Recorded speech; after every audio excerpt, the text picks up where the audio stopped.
All right. First things first. I'm feeling a lot better, so hopefully this episode goes a lot smoother. Because sometimes I would have to, cut it and cough for a bit. So finally getting over this sickness. I still have it a little bit, but it's a lot better than what it was. So I'm thankful. To finally be better after it's been like 6 days of this cough. So I hated it, but what can you do? I mean, it happens to everyone. You can't escape a cold. And so, yeah, to get into this, because I didn't really segue right, or I didn't really have a segue. Um, this was an okay episode. It was filler. It was basically, I mean, there's one thing we'll talk about. I'll talk about at the end. That really kind of stood out to me and made me kind of think for a second. And maybe the subtitles are a little off or whatever. But we'll talk about it down the line. But this episode started right off the bat with Toro delivering a package, and then this older woman thinking he is her son and whatnot. Kind of discussed this in the preview last week. And so she comes out and sees him, and then we go right to the theme. So we're getting right into it this week. Usually there's about probably a minute, maybe minute and a half of stuff before the theme song, and then we get into the theme song. And this was maybe 30 seconds, and we're boom, we're right in there, and then we're getting right back into the episode. She thinks he's finally come home and whatnot.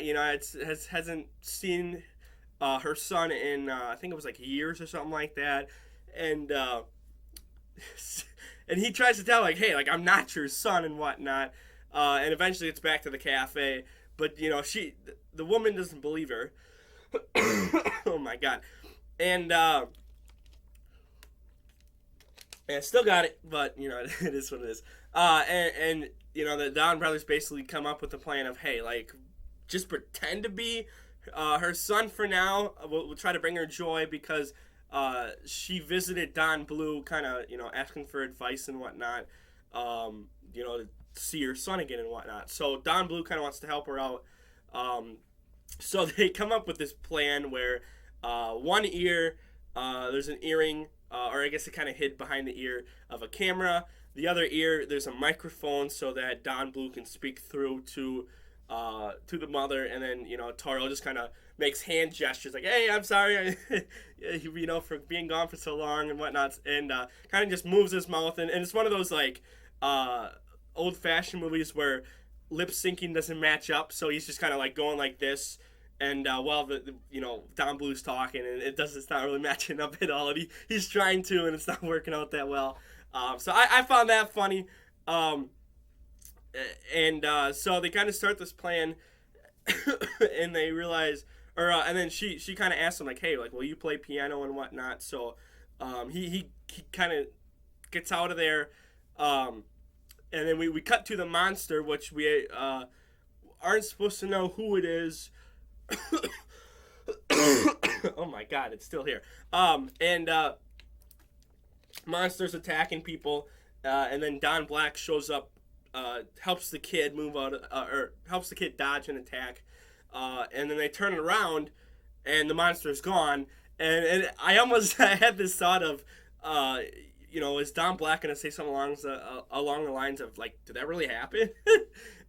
Because I don't even think you see the clothes on the ground, because basically the monster kind of like teleports them somewhere, but the clothes stay. So I don't know, but I believe when they had that turnaround shot, I believe they didn't show any clothes there. Kind of make you think like, was it real? Was it not? So just a quick thing with the monster, and then we cut back, and Toro's exhausted at the cafe. He's never had to, basically do anything like that, he says. And so they figure out, like, you can do everything, can't you play piano? He goes, no, I've never tried. And then Kaito goes, yeah, I can. And then basically just starts walking away, and they all kind of figure out, like, hey, like, we got to go follow him. So then they follow him. And there was this really interesting thing, which, again, it's not what I want to talk about because it comes later in the episode. But Toro kind of closes his eyes and doesn't really sway, but you kind of like see him kind of like moving a bit, almost like he's like thinking of something. And we can't, obviously they don't show us what he's thinking of, but it's almost like the music helped him remember something from his past or whatever. And I'm thinking maybe that's going to come and play down the line. So I'm going to mention it here, and then hopefully down the line it gets referenced again.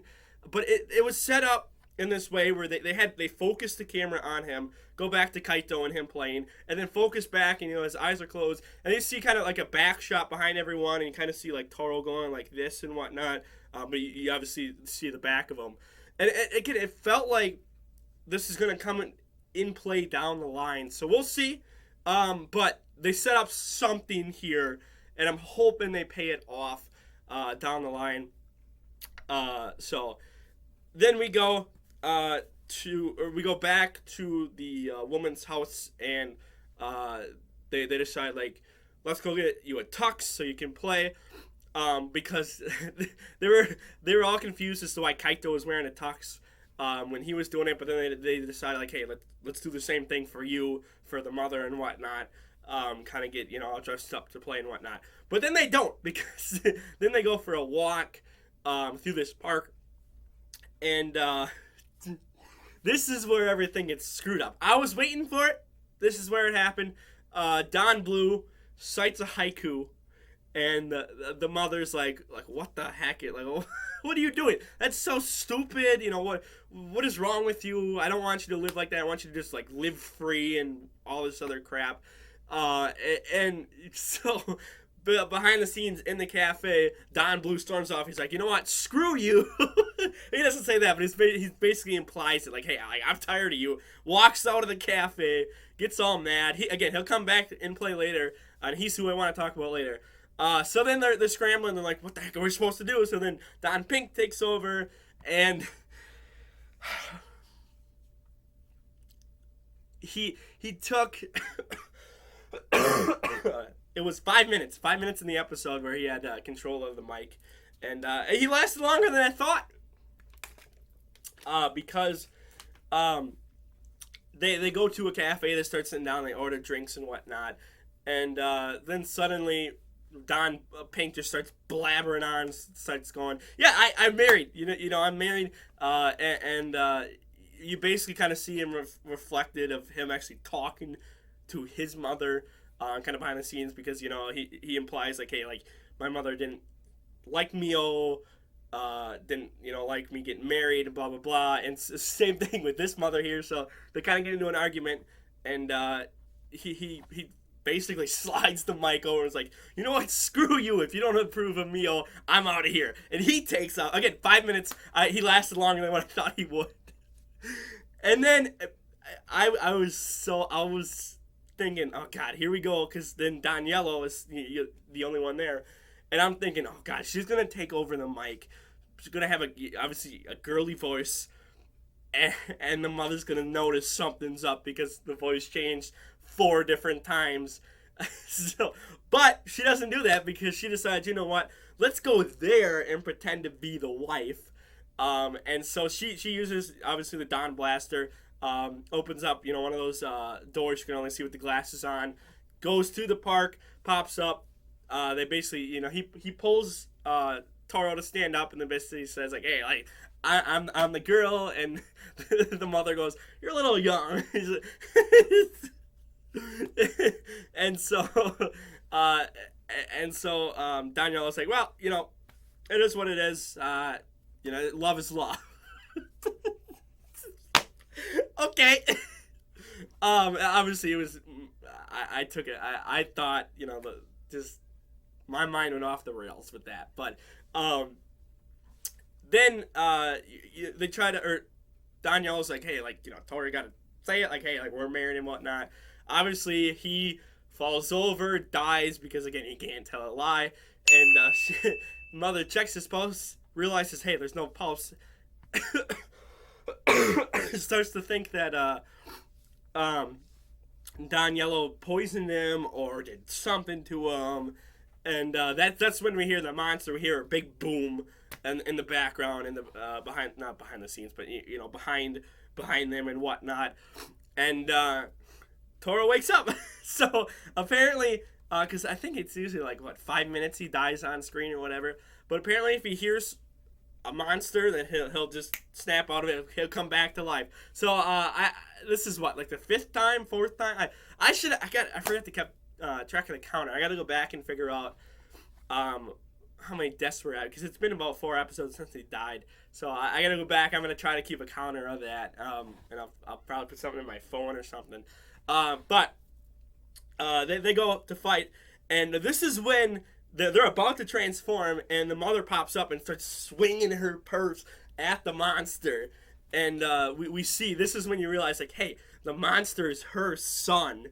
And so, the monster kind of stops and freezes after, the mother kind of says, like, hey, stop, do this, don't hurt my son, blah, blah, blah. And so the monster runs away. Or, no, I'm sorry, he doesn't run away. He kind of stands there, and he's about to run away. And that's when Don Yellow, Don Blue transform. Not Don Red and Don Yellow, excuse me, not Don Yellow and Don Blue. Transform, and they kind of, get him away from the mother. And they go obviously have the fight. And this is when Don Blue pops up. And he's in serious mode. He's peeved off. Because no one disrespects the haiku. And so he's getting serious, and then they're fighting, and then Don Tiger shows up, and Don Tiger's starting to fight everyone, and that's when the original Sixth Ranger kind of takes his body back, and then Don Blue's like, you know what, screw you, I'm tired of you, I'm tired of always you causing trouble and whatnot, here's your punishment. Gut punches him, hits him in the back, and just tosses him aside in his Robotaro form. He transforms into his Robotaro form to do that. And then he just slams the ground, and they just go, like, crazy, just beating up this monster. And that's when, obviously, everyone else transforms into Robotaro form. They help out. And then Don Tiger, Don Dragon have a conversation like, hey, like, you're holding us back. You're nowhere near that level. I forgot to mention it. But Don Red basically goes like, hey, like, we got to keep up with him, companions. Like, let's go. And almost implying that a peeved off Don Blue is maybe stronger than Robotaro Don Red, possibly. I'll put it up with, again, I'll talk about it at the end here more in depth. But that line came up. So then, obviously, again, they beat the monster. Monster goes giant. We get the 6 Rangers basically combined in their Robotaro forms, beat up the monster. A little bit shorter of a fight this week compared to last week. Obviously, last week was just to show new form, new Megazord and whatnot. This week was just more straightforward, just, quick, fast pace, destruction of the monster. So then we get this shot of the woman, of the mother, hiding behind a pillar, and she sees her son kind of walking away. But then we return to the house with Toro, Don Red, saying, hey, like, I'm sorry, like, I've been trying to tell, well, he didn't say I've been trying to tell you, but he's basically like, hey, like, I'm not your son. And then we see him playing the piano, but no one's around. And we find out that, he gave her a back rub. And then we get, after Toro left, we still hear the piano music in the background for this whole section. The piano's playing. So, I mean, Toro picked up the piano in a matter of minutes. So, but then we see, obviously, as the piano's playing, her actual son returns to the house and says, hey, like, I'm sorry, I want to really learn the piano this time. And makes up with her mother and or his mother, excuse me, and yeah, that's how the episode ends. Next week, I'm trying to. It's like another filler episode. I forget what it was about. Here, can I have it pulled up? Can I just pause? Oh yeah, that's right. Don Pink. Don Pink gets fired from his job and has to go try to figure out what he wants to do with his life now, after being flustered that he got fired. So that's it. But again, I want to go back to the whole thing with Don Blue, because again, there was a line by Toro, by Don Red himself, that says, hey, like, we got to keep up with him, so let's go transform into Robotaro and let's go keep up with him. Which again implies that when they're peeved off, when they're focused on the fight and whatnot, like, hey, like, they can be on the level of Don Red. So again, they're finally doing it. I don't like, because it didn't come out of nowhere, because obviously they've been using the Roboto forms for a while, but it's almost like, hey, like, in order to be at that level, they have to basically be mad, and it just, I don't know, like, eventually they'll be on his level, so I don't know, it is what it is. For now, though, like the video, share the video around, don't forget to subscribe, and I'm out of here. Peace.